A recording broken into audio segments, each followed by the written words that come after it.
Episode 106.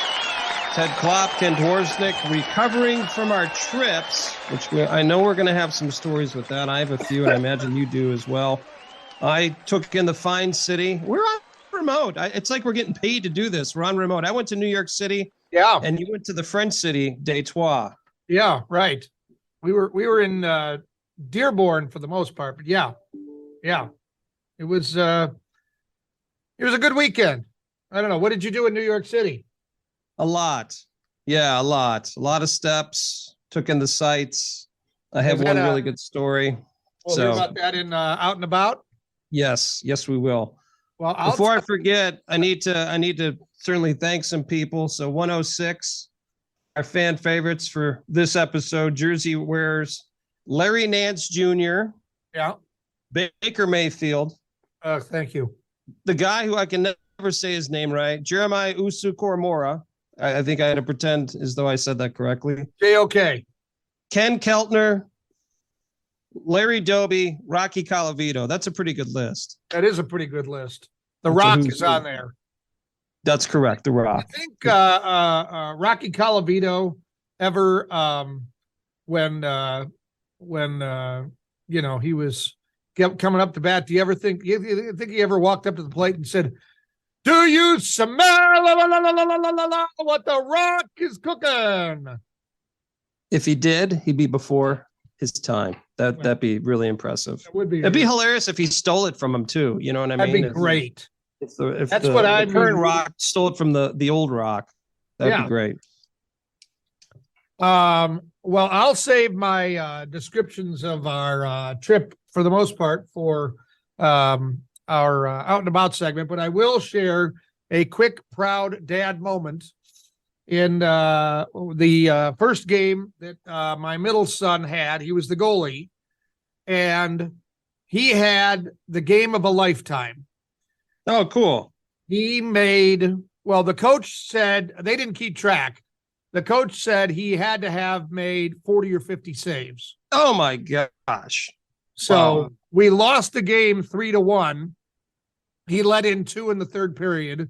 I can't blame him. I mean, when you're peppered with that many shots, and then they got an empty netter. But he was the bomber of the game. We do that. And apparently after the game, one of the parents from the other team was remarking to one of our parents who relayed this to me, said, "My gosh, where did you guys get that goalie? He's unbelievable. That's the best goalie I've ever seen," which was nice. And without batting an eye, the parent from our team looked at the guy and said, "Oh, his mother's very athletic." Now, for those who don't know my wife, she didn't know where the gym was at her high school for a long period of time when she was going to school there. So that's hilarious. Yeah, I think her biggest athletic achievement is going up and down the steps on a daily basis. Once again, luckily she doesn't listen to this podcast. Doesn't listen, yes. So, although I did share that with her, and she laughed for a good 5 minutes. So how many games did you play during this tournament? Well, I didn't you play personally, but your son. My middle son played 3 on Saturday and 3 on Sunday, and my oldest son played 2 each day. So you normally play 2. My middle son is on 2 different teams. He was able to make one of the games for the second team each day. We weren't sure he'd be able to make any of them, but as it turned out, like the one game, one team was playing right after the other on Saturday, so that worked out. And then on Sunday, the first game, there was an hour in between the 2 games, so we had just enough time to get him changed and get him onto the other game. So wow, and 2 of the teams, one that my middle son plays for, one that my older son plays for, both didn't win the tournament, but won the consolation game. So nothing wrong with that. Yeah, 2 and 2. That's great. It's good to, when you travel that far, not that that's a long way, but when you drive 3 hours, it's good to get a win or 2. 100% correct. That's nice. Feels like it was worth the trip. That's absolutely. Good. Well, coming up on this week's show, we are going to talk more about where we were out and about this week. We have a world record you can sink your teeth into. We're going to explain in overachievers. There's a little luck in our good news segment. In Klopp's Klips, another one bites the dust, gets play at a funeral. We'll explain. All that plus Cleveland sports, Cleveland history, and a lot more. And now, a woman's perspective. What did God say after creating man? I can do so much better. This has been a woman's perspective.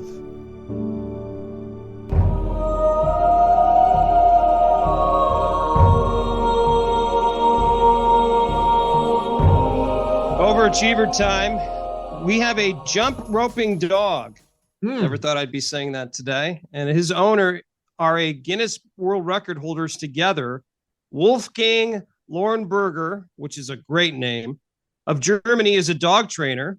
He and his dog, Baloo, skipped rope 32 times in 30 seconds. Once again, 32 times in 30 seconds. Wow. Baloo and his owner jumped rope, earning the record for the most skips by a dog on hind legs in 30 seconds. I don't think we can compete with that one. We've had an opportunity to at least try those, but I love my dog, and I don't think you have a dog at home. My dog is not jumping rope. I'll just leave it at that. Well, I don't think I could jump rope 32 times in 30 That seconds. is actually something that didn't cross my mind. I'm not sure if I can go 32 times without passing out. I'm not sure I could go 2 times, but that's not the only overachiever we have. A man from the Czech Republic is also a record holder. Rene Richter appeared on an Italian TV show and took the Guinness World Record for most drink cans ripped in half with teeth in 1 minute. Oh, my. He held the can with one hand and bit into it and ripped it with his teeth. He bit apart 36 aluminum cans in 1 minute for the record. Wow. Yeah. Wow. That's really getting after it. Wonder what his dentist said about that afterwards. How do you come up with that? Is that a drinking game that turns into a record? I don't know.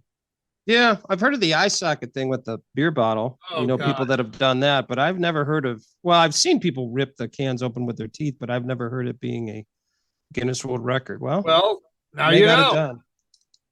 I'm going to go for the Guinness World Record for most hours slept consecutively. That's the record I want to hold. You deserve that.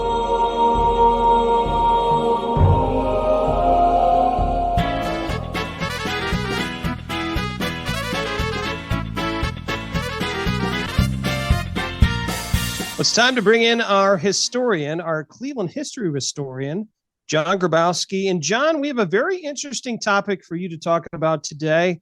John Heisman, which many people don't know, that his youth home is in Cleveland. Can you tell us a little bit about John Heisman and, what information?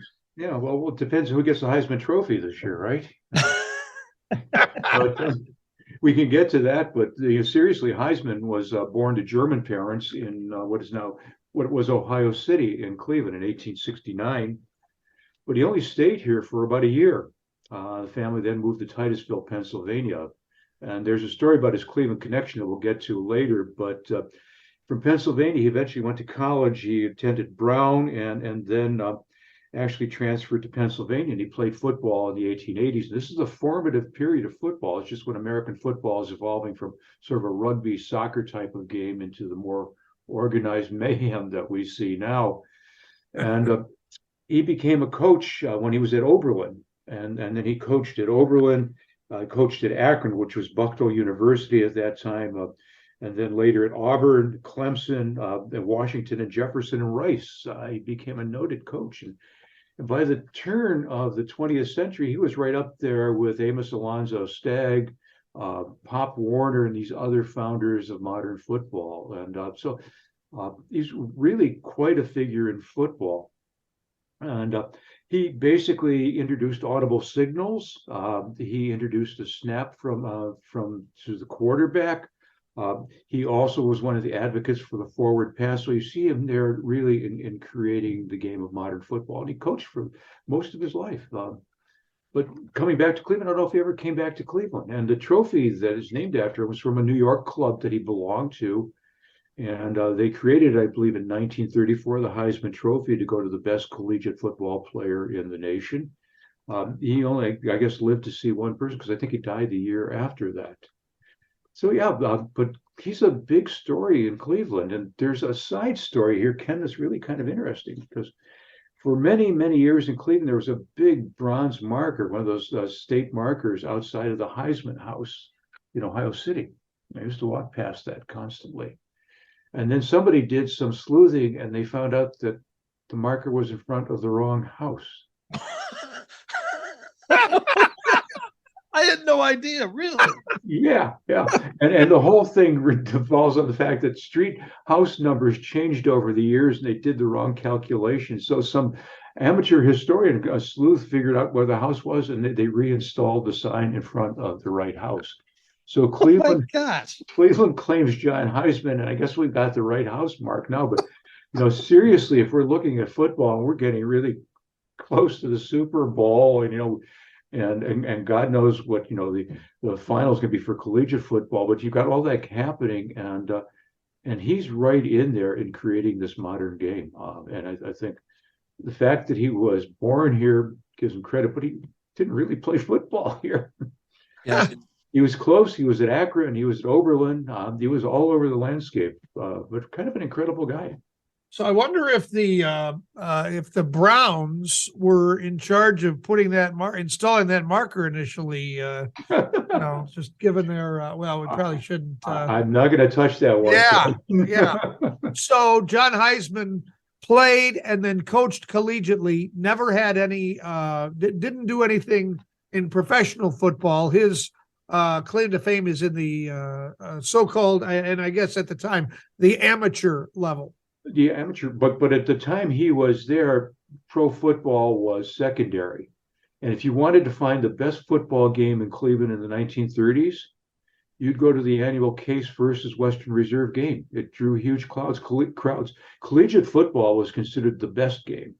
If you've ever seen the film Leatherheads about early pro football, I mean, this is a bunch of heavy dudes who were beating it out on the field. And so, you're looking at Red Grange and other players who, Grange would eventually go to the Chicago team, but it was collegiate football that was the high point. And it wasn't until after World War II that the pro game began to get roots and to take off where it is. So Heisman never saw the pro football game eclipse the collegiate football game.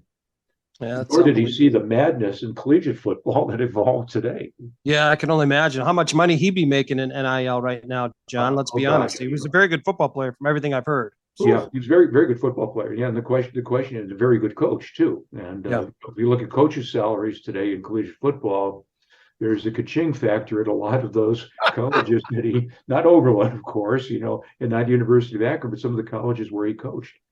So it's, I think this is something, football has become the primary sport in the United States. It is eclipsed baseball. And I mentioned the Super Bowl, and that's the biggest TV program in the country for the season. It's become so huge. It's unbelievable. And it's become a money machine. Yeah, for sure. Yeah, for sure. Well, John, thank you so much for the information. I'm glad to hear they finally found the right house for John Heisman. That is good news as well. When was that? When did they do this? Do you remember? Oh, I think it was maybe about 10 years ago. I'd have to look it up, but that marker sat there at the first site for a long, long time before somebody, and so they had to change the marker. Yeah.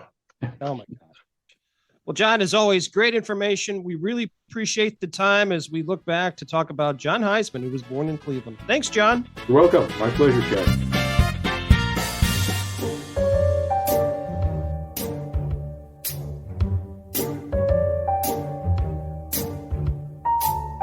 Ted, we're out and about, usually in Northeast Ohio, but you and I were on location. It's like we're getting sponsored. I don't know who our sponsors could be, but it'd be wonderful. I was in New York City. I know you're going to talk about Detroit. You were in the Dearborn area.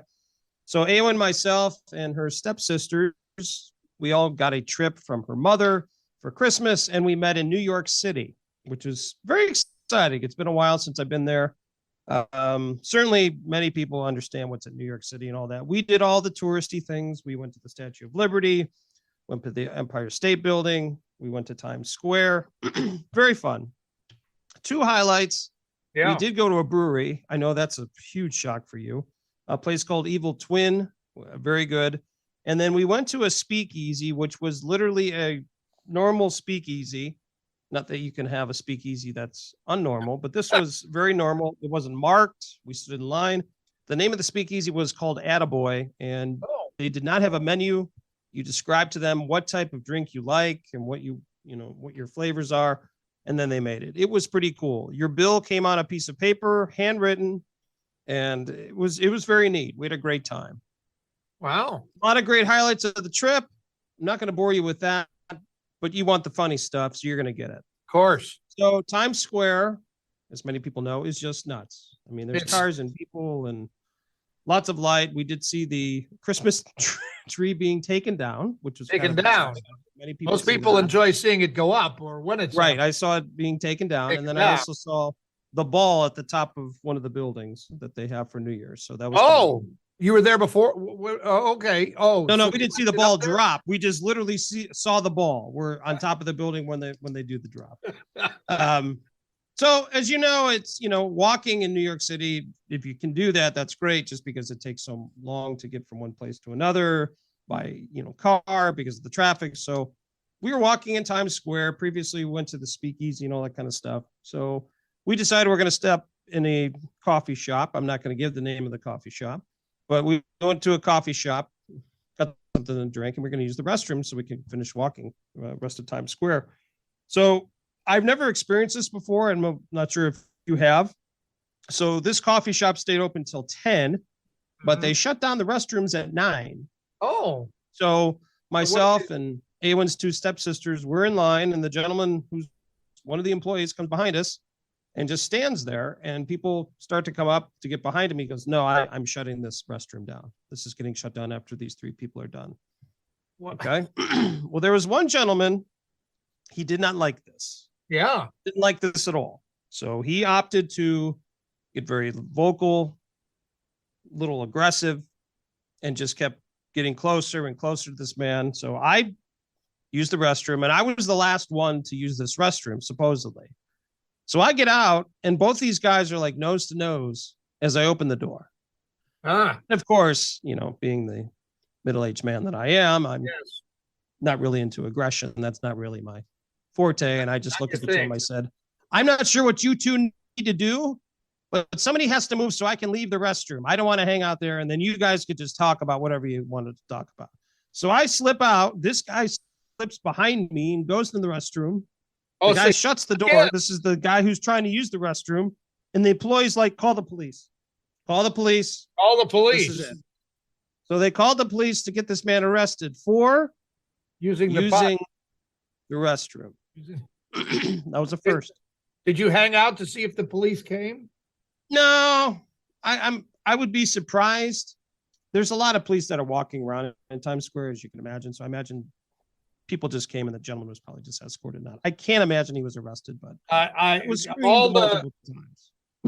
I can't imagine if I was a police dispatcher and that call came in, I would probably respond with, "I'm sorry, sir, we have better things to do." Well, I don't understand. That's like a safety issue, right? I mean, aren't you supposed to have the restrooms open for people? I mean, I don't know. I don't know what the rule is there, So, but that's it was very different. But very different. all in all, the trip was great. We had a great time. New York City is a wonderful place to be. I don't know if I want to live there. I mean, it's pretty. I mean, it's busy. I'll leave it at that. Yeah, it's not. There's some areas that are super nice. There's some areas that are not, but it is. If you want to be there, you better be ready to drive aggressively, pay big money for stuff, and yeah, there you go. Just don't get run over by a bike, a person, or a car. So good luck.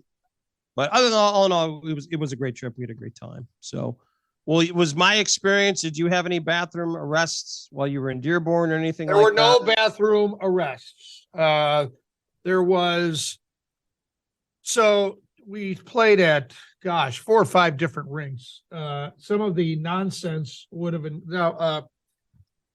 we had some of the best hot chocolate I've ever had. Wow. Best hot chocolate, hands down. Now, hot Nice. chocolate in general at ice rinks is good because you're freezing your tuchus off at most of them. They don't know how to keep the stands warm and the ice cold, and so you wind up, it's frigid at some of these places. So there was that. We had a we're playing the game, and all of a sudden this buzzer goes off, and we're like, we figured at first sounded like maybe it was the scoreboard horn, and it kept going off and on and off, on and off. And then I kind of thought, well, maybe it's the fire alarm. And I'm standing in the penalty box. I work the penalty box. So I'm standing next to the scoreboard guy. And he puts his hands up in the air like, I am not touching anything. And then he unplugs the scoreboard and gets the rink manager to come over. While it's unplugged, the buzzer goes off again. And so we're thinking, well, maybe it's an issue with the buzzer itself. And so then they came up with, you got, they schedule these tournament games. This is like 16 hours of games back to back to back. Right. So you can't have any problems. So they decide this kid's going to run the time on his phone, and he'll call off the time, and then he'll blow a whistle at the end of the period. Okay. Whatever. We're here to play hockey. Okay, fine. And, so we start up again. It goes off again. And we're like, what the, you can't play when the buzzer keeps going off. And then finally the rink manager comes back. Someone apparently, the I've fallen and I can't get up rope in the toilet. Yeah. Well, yes. somebody apparently pulled that thing and then didn't bother to tell anybody and was just trying to get it to turn back off. That's oh boy, that's a first for me.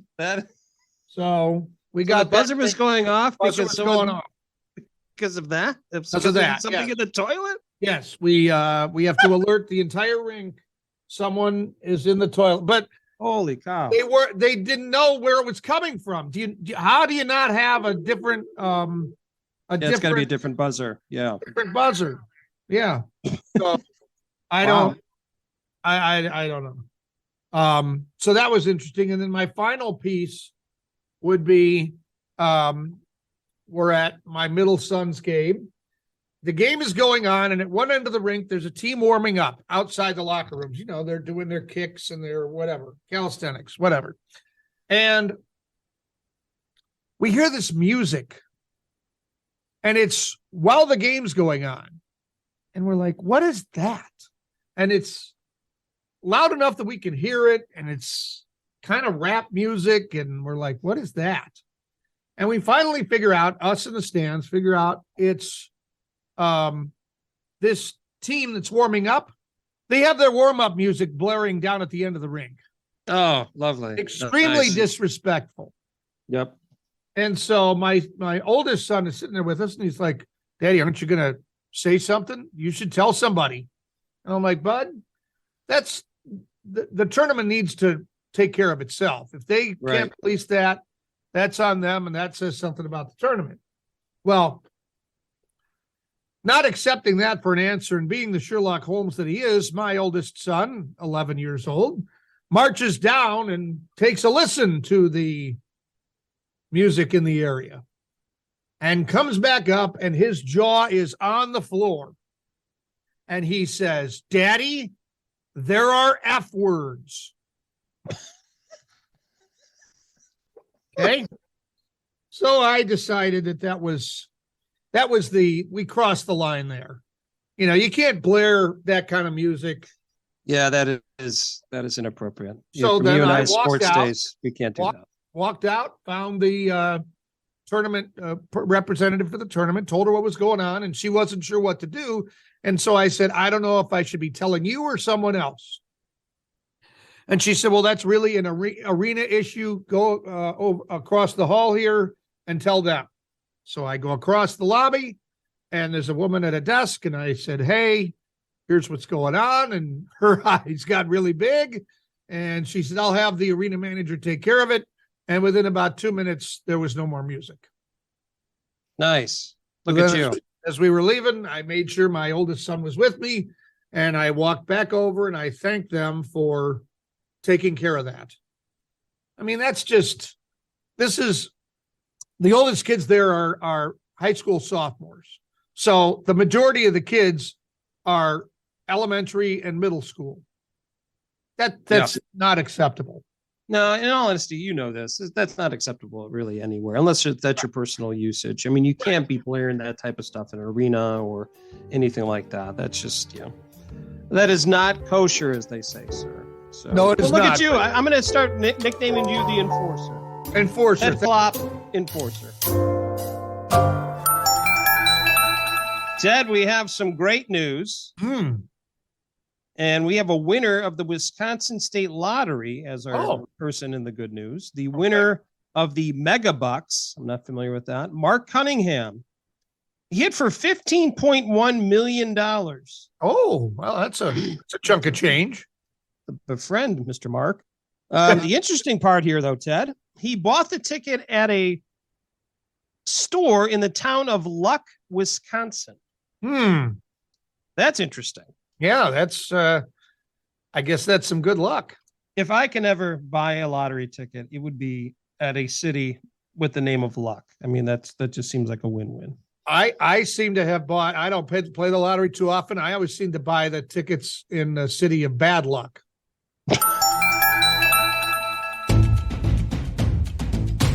Cleveland! This is for you! Another This Week in Cleveland sports history. Dusty Sloan has joined us. And Dusty, today, an interesting one. Of all the people we could talk to about Browns history, you obviously are tops. You know a lot about it. What can you tell us about 1948 when the Cleveland Browns defeated the Buffalo Bills 49-7 in the AAFC Championship game? Well, the 1948 AAFC Championship game was the third consecutive championship for the Browns in that league. 22,000 people go out and brave that weather, and the Browns did cover because they were 17-point favorites. I'm not sure how the Vegas Lions came up to that in 1948, but they did cover. Close start for the Browns, 14-0 at halftime, and they scored 5 touchdowns in the second half. Very typical Browns win back then. Otto Graham, very efficient, 118 yards passing, but Marion Motley carries 14 times for 133 yards and 3 touchdowns. So we were starting to see that big-time Browns first championship blueprint of how they were able to get it done with a guy like Otto Graham who could do so many good things well, and then obviously Marion Motley, very tough to bring down. I'm sure was a very rough day to play football back then on December 19th. Oh, I can only imagine. I think at that time, please remind me if I'm incorrect, Dusty, were they playing at Brown Stadium at that time? They were not, correct? Was that was built at that time? Yep. That was municipal at that time? Yep. Okay. So 22,000 people, not the 70,000 you'd normally see there. So there must have been some kind of weather issue during that game. Yeah, I would imagine so. Any notable players from the Bills that maybe some people wouldn't recognize the names or anything like that from your research? Well, I'm looking through George Ratterman. I think he was a quarterback for the Browns at one point, but he threw 3 picks for the Bills that day. Not a lot I'm seeing here. Unfortunately, they didn't have like starting lineups and things back then. The record keeping wasn't that great. But when you look at the Browns side, obviously it's all the names you recognize: the Lou Grosses, the Dub Joneses, the Marion Motleys, the Tony Adamleys. Lou Saban had a pick 6. He later was a head coach in the AFL in the 60s. So it was all those guys that have Max Speedy. They contributed to all those victories, and it was another big championship win that day. It's a fun time. And, you talk to many people that have the opportunity to see those teams, and they have the excitement like you have right now of how successful they were and the joy that they brought at that time. I mean, they were the they were the tops, obviously winning the championship. But at that time, a couple 3 years series, they really were one of the best teams in the league at that time. Well, Ken, if we can get the Browns to go to a different league than the NFL, maybe we can win championships again. That's a good call. Sometimes the way we play, it's like we're playing in another league anyway. So, well, Dusty, thank you so much. Great history lesson from this week in sports history as we talk about the 1948 Cleveland Browns championship over the Buffalo Bills in the AAFC at 49-7. Dusty, thanks again. Thanks, Ken. Cleveland! This is for you!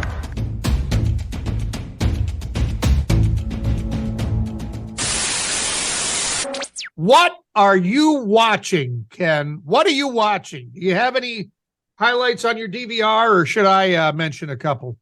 I have one we've been watching. It's from the writer and producer from The Office and Parks and Rec. It's a show called Upload. It's on Amazon. Long story short, basically, in this world, you have the option of either just dying normally or being quote unquote uploaded to like a virtual reality life. And so this is the story of this. And this gentleman whose girlfriend, there's some kind of issues with this business deal of this other type of 3D world that he came up with an idea, but her father doesn't like it because he's a business developer. And it's a comedy. It's interesting. Would I choose to watch this? No. A1 likes it, so we've been watching it. We have a few more episodes left, so we're on season 2. It's very different and interesting. So Upload on Amazon Prime. Okay, Upload. What do you have for us? Well, I have a couple that are on our DVR and they're just kind of odd, and I'll explain. And I think I've made this clear previously. We share our DVR with our in-laws, and so it's just kind of interesting, some of the things that appear on the DVR. And my mother-in-law has this habit of, if something's on and she might catch it partway through and she thinks it's interesting, boom, record. Boom, record. Boom. There are 370 items in our DVR right now. Let me say that number one more time. 370. Okay, so here are two that caught my wife and I. We talked about this, and she agreed that these should be the highlights. So we have Meckham Auto Auctions. This is literally a televised automobile auction. Now, it's nice cars, Now, we're not in any position to purchase any of these cars. This is the interesting thing. This is recorded multiple times over the weekend by my mother-in-law. She doesn't drive. So I don't know how that works, Ken. Not sure. And then the other show that was on there that was of note was called HP Computer Workshop. And the description read, the show offers expert advice for all the features on premium personal computer packages configured for the home, school, and small business. Now, they're going to give you advice, but she rarely uses the computer. So again, and when she does, it's for bill paying. So they're going to show you how to open and close the web browser and click. What are we doing here? I don't know. Very interesting stuff. But I can tell you that when we saw those things, I looked at my wife and I said, your mother, what is she watching? The most trusted name in journalism, Klopp's Klips.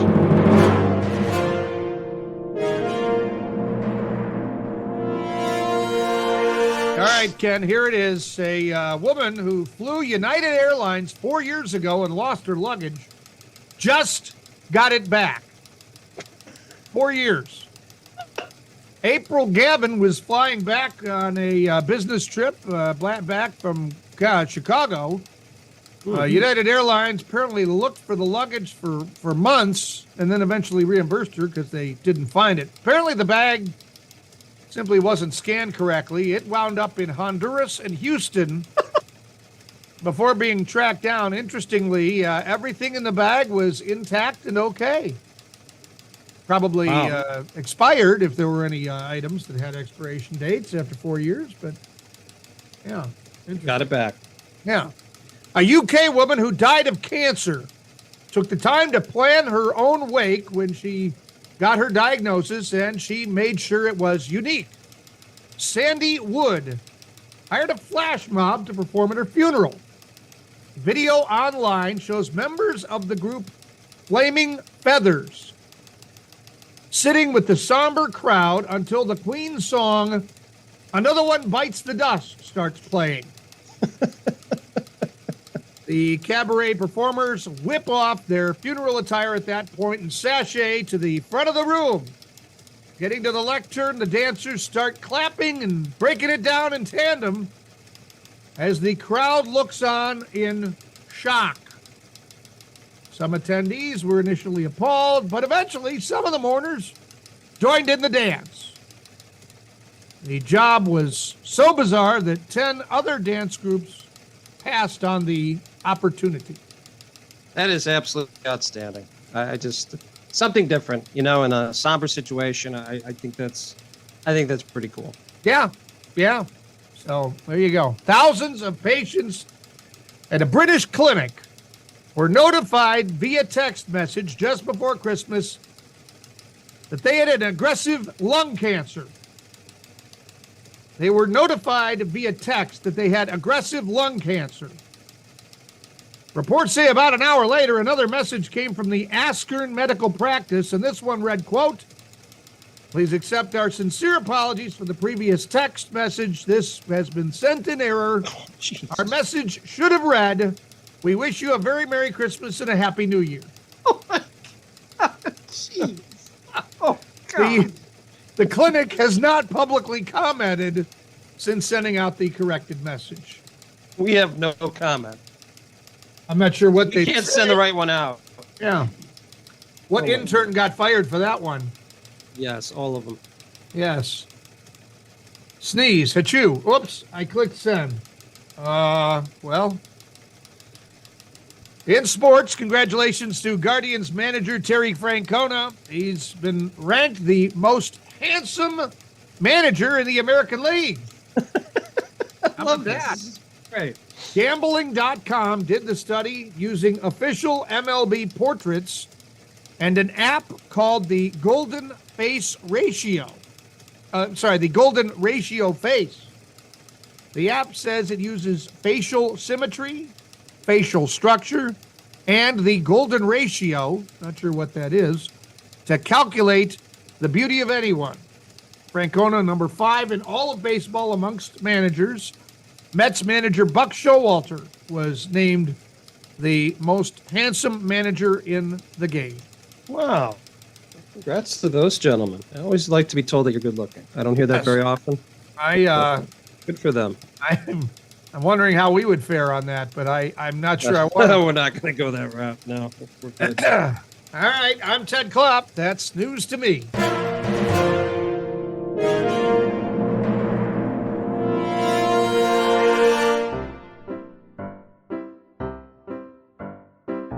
Oh, no, not a dad joke. Ken, what did the ocean say to the beach? Ocean say to the beach. Not sure. Nothing. It just waved. That joke was horrible.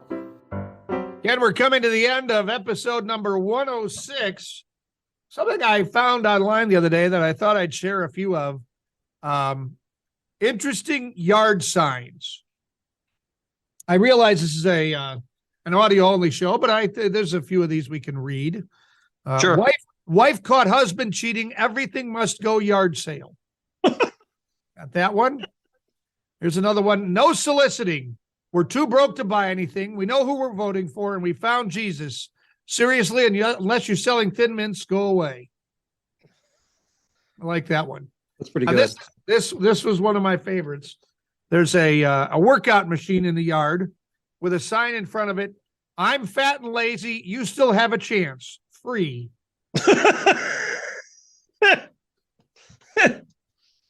There's a security sign. It's one of those bullet things that you shoot at the range. Yeah. And there are several holes to the chest and a couple to the head, and it says, "Nothing inside worth dying for." These are very clever. And this is you know how much my wife likes yard sales or big time. garage sales. Yes. I'm going to use this. So this is a sign. It's got a picture of the guy who played the most interesting man in the world in those ads. Oh yeah, Dos Equis. Yep. And it says, "I don't always go to yard sales, but when I do, I turn here." That is great. You need to do that. That is really cool. That is a favorite of mine. And I think that's a fine place to stop, because that is one of the most interesting signs in this little article here. So that's very good. Speaking of signs, I forgot to tell you one of my stories from my trip. This is a quick one. So we come back to the airport. Obviously, got to pick up the luggage from the baggage claim area. I'm standing there, and you know how you have those people standing there with signs. It didn't take 4 years for you to get your luggage, did it? No, it was same day. It was the same day. All right, good. So you got different signs, and I always like to look, hey, maybe some famous people coming or something like that. There was like a Jones and a Williams, and then one of the signs, "Welcome, Mr. Wiener." Oh, so I turned to A and I said, "Oh, they're here to pick us up." Yeah. I'm the wiener. What was your wife's reaction to that? I got a laugh out of that one. I actually got a laugh. Yeah. Okay. I was just like so excited, like a 10-year-old kid. Yep. That sign says Mr. Wiener. Look at that. Mr. Wiener. Oscar Mayer's here. Here he is. Oh. So do you know if they picked that gentleman up in the Wiener Mobile? Don't know if Wiener arrived or not. Don't know. Okay. The guy was standing there. You could tell that everybody was kind of looking at him. Everybody looked. And kind of snickered. I mean, you got to do what you got to do. So you're saying that the gentleman with the sign for Mr. Wiener waited a long time? Yes, he did. Very okay. Well done, sir. All right. Thank you. Very well done. All right. Well, we've got plenty of stuff coming up in the next couple of weeks. I think we're going to have Jen Brasdovich back on next week. More Cleveland history. Love talking to John Grabowski. He just knows so much. Oh, ridiculous. Hats off to him. And then also the Mr. Cleveland, Dusty Sloan. Oh, some good tidbits. So appreciate all those gentlemen. But once again, have a great week. We'll be back here in 2 weeks. And until then, please remember, we're just two middle-aged men in Cleveland. Two Middle-Aged Men in Cleveland is sponsored by Westminster AV, custom audio-visual packages for all occasions.